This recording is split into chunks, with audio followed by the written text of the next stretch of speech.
Will you give yourself permission to not just the sorrow, but the opportunities for transformation divorce uniquely positions you for? Some of my clients are skeptical at first when I share that they can look at their life right now as an opportunity. Are you kidding? They ask. This is the worst time of my life.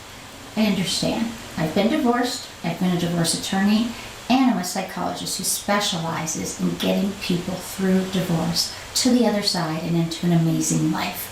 I absolutely get how torturous it can be. It affects every nook and cranny of our lives. Not just affects, but scrambles it all up.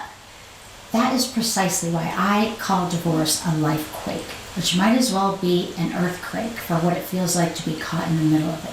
Let's be clear, I take heartbreak very seriously. Divorce, though, can be a catalyst for transformation.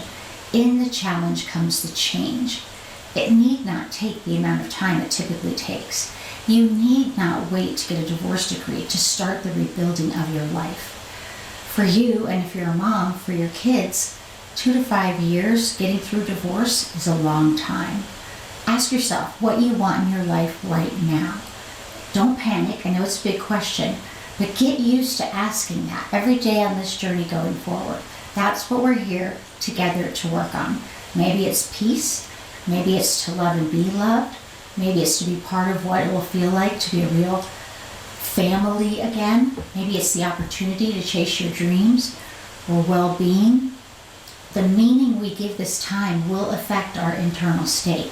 Our internal state affects our behavior, and our actions are in alignment with our wants and needs. The actions are intentional and powerful.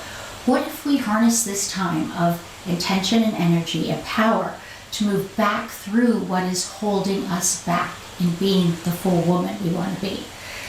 Imagine harnessing that energy and putting it into rebuilding your home, your health, into your spirituality and relationships. So I'm going to ask you again, will you give yourself permission to turn this time into a time of transformation?